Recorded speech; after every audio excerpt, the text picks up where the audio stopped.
What's up, coach? Thank you so much for joining me for another video here on the YouTube channel. I'm Beverly Simpson. I am the founder of the PT Profit Formula, and today we are diving into 10 fundamental steps that I would take if I was starting over building my online presence to either increase my reach for my brick and mortar or building my online business in 2022. So now you might be wondering, it's November of 2021. Why am I talking about 2022 right now? Well, the truth of the matter is that if you are not preparing and planning right now for the Super Bowl of fitness, health, and wellness, then you're running the risk of blending in with the noise and starting in with everyone else. Take these 10 fundamentals that we are about to dive into and literally earn while you learn so that you can stand apart from everyone else when everyone else is trying to leverage the new year and new you in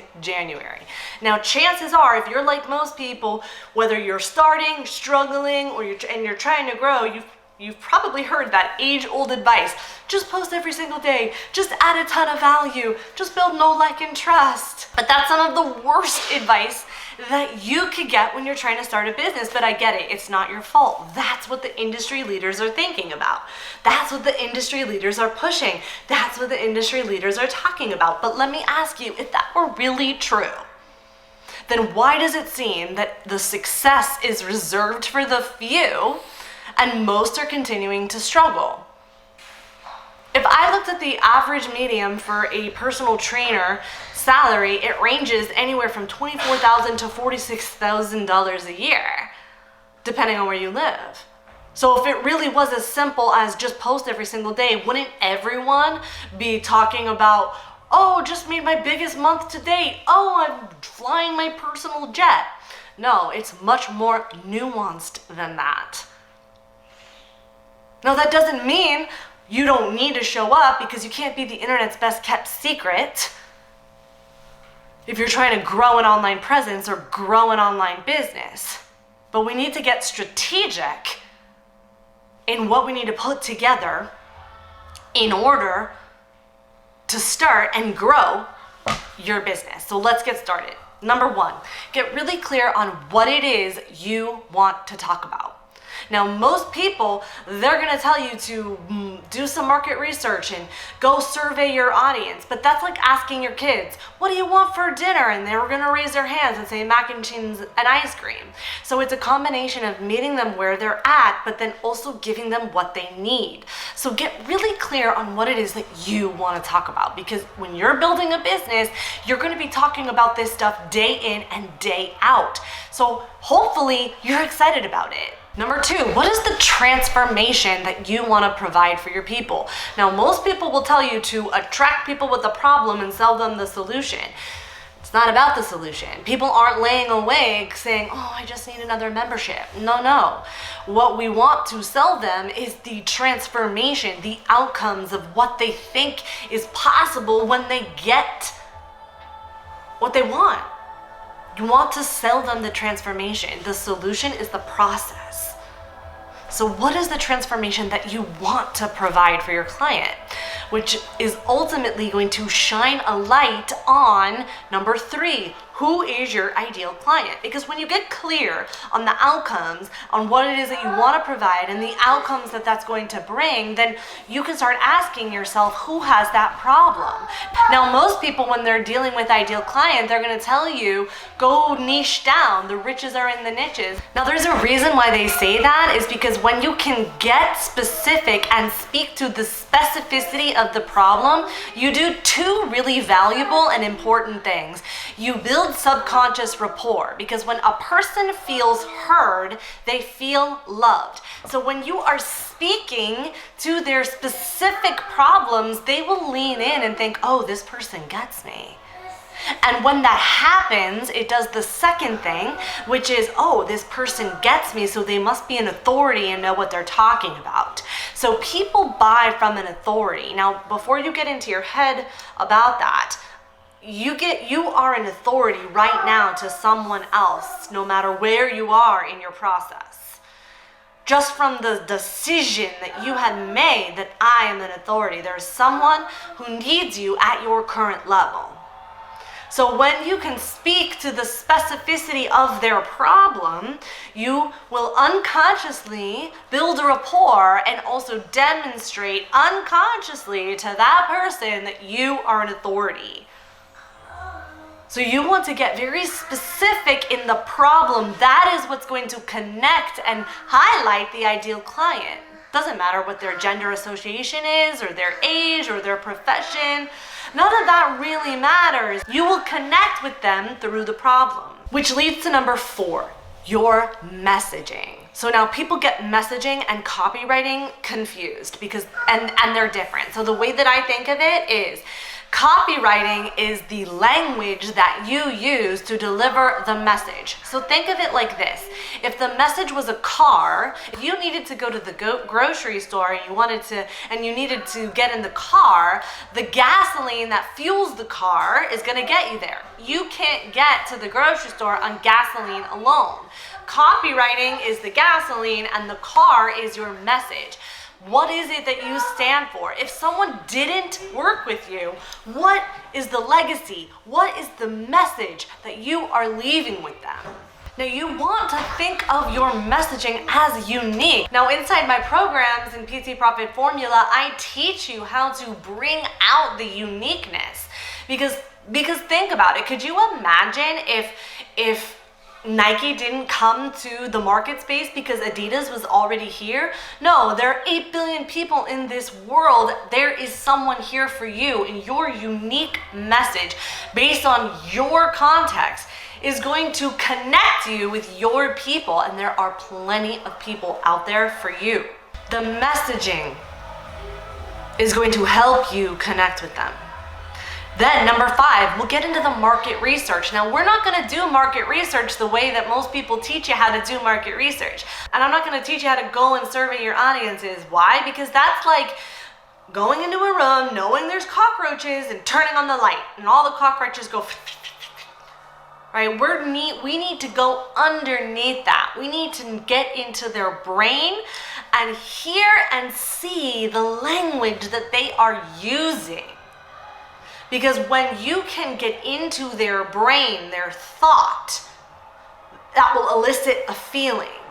And the feeling fuels the thought, and they get into the thought-feeling loop, which is a good thing, because when you can connect with them and help them see the light, they'll become a client. So when you do the market research, we're trying to find the language that they're using so that we can use it in our copy and our content to really fuel the messaging so that we can end suffering and increase our impact for our ideal client.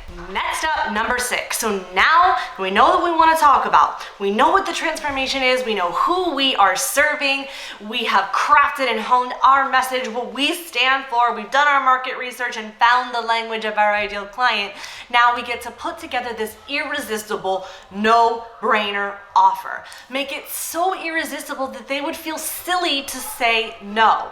That is a whole nother training that I'll do on another day on how you craft this offer, but this is what they want. This is the outcomes, the transformation. Really dive deep into that offer, and it's not dollar for hour. It's not your sessions. That's the solution. That's the process. Really dive into what is the offer. Then we can get into number 7, where we are selling it. Now, selling is a service. I want you to look around your room right now, look at where you're watching this, how you're listening to this. Everything was purchased, down to the trash. When people pay, they pay attention. There is an emotional investment. So if you've ever felt like someone is selling you or feeling sleazy, it ultimately comes down to 2 things, which is that you didn't feel heard and there was no empathy. When you actively listen and you can empathize, that will connect you subconsciously to your ideal client, and they will not feel like you're being sleazy or pushy. But oftentimes, when people feel like that, it's coming from a place of rushing, it's coming from a place of already knowing, because maybe you've done 100 calls before, maybe you've done 100 kickoff sessions before, and you've already presupposed what's going to happen. Now that's okay, it's not your fault. Your brain is designed to automate. Your brain is designed to get efficient. So it's a little counterintuitive to get present and stay active and listen to your client. But that's what's going to help you connect with them. That's what's going to help you not be sleazy, not be pushy, is listening and empathizing. And when we are selling, your customer is evaluating the perceived value against the asking investment. So what is it that they are evaluating? Well, the desired outcome. Is this going to get me to the outcome? They're also looking at, can I do it?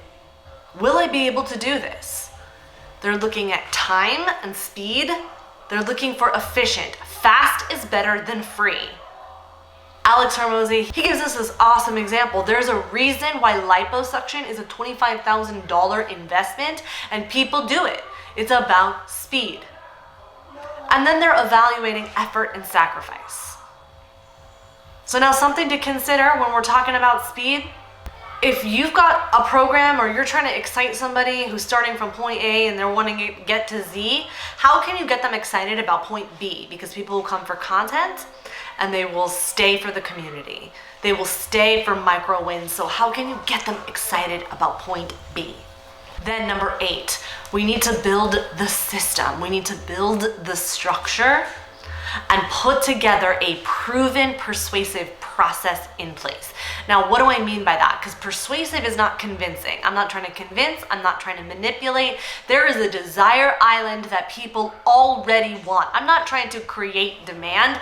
The demand is already there. It's my job to shift their perspective so they can see it a different way.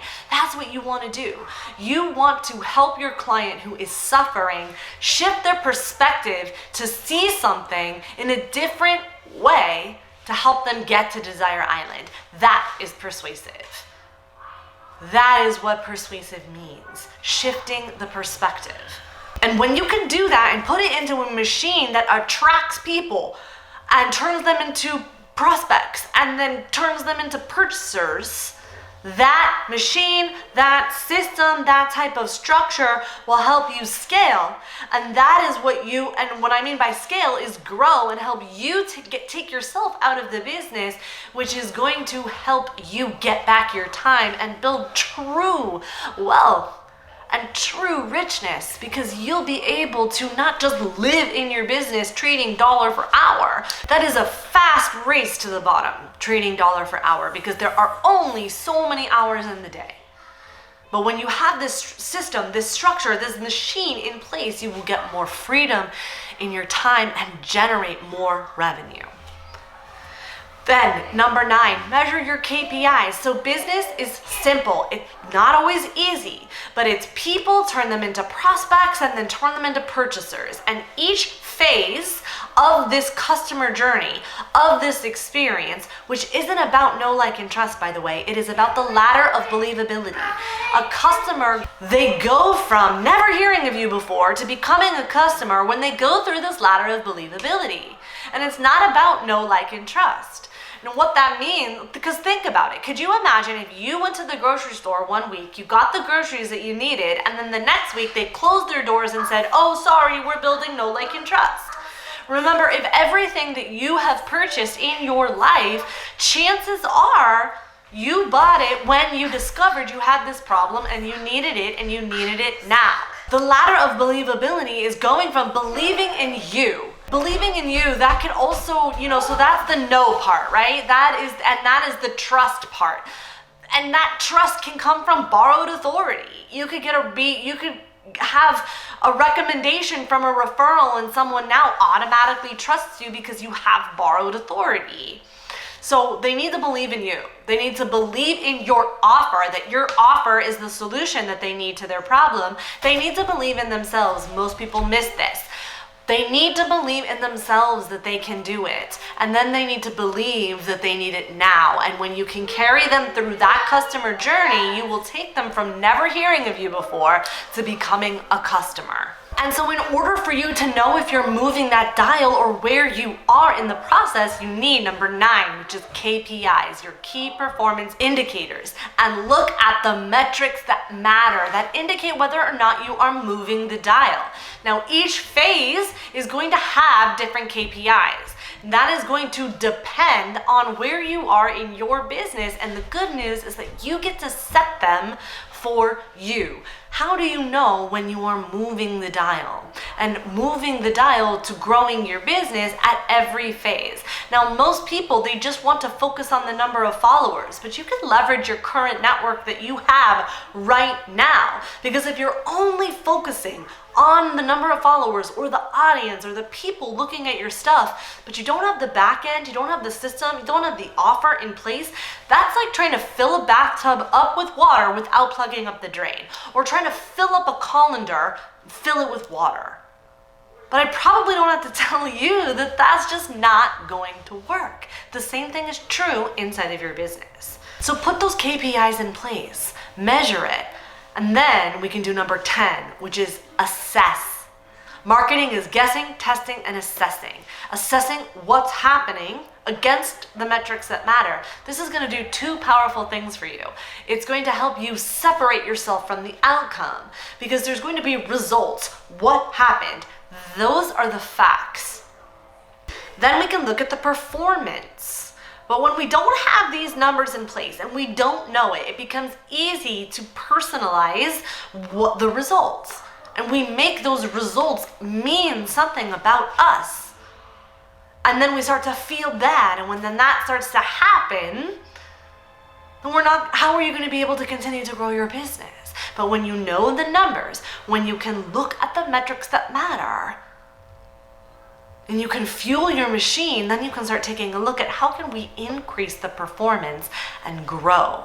And those are the 10 fundamentals that I would work on today. Now, one disclaimer, one caveat. Notice how I didn't say anything about your certification, about your liability. Please make sure that you have those in place and that you are safe and your business is ready to acquire new clients. So once you get all of that in place and you're ready to acquire new clients, these are the 10 fundamentals that I would do. And notice how none of them talked about a website and about me page. So make sure that you have a place where you can attract, connect, and convert clients in a way to accept payment. And you can start generating revenue today. If you like this video, please hit like, please tap subscribe, and tap that bell to be notified when the next video comes out. And if you liked it, please share with your friends, and please let me know in the comments below what are some of the big takeaways that you'd like to hear more about. And of course, if you want to go deeper, tons of free resources I've linked up around this video. I'll catch you on the next one.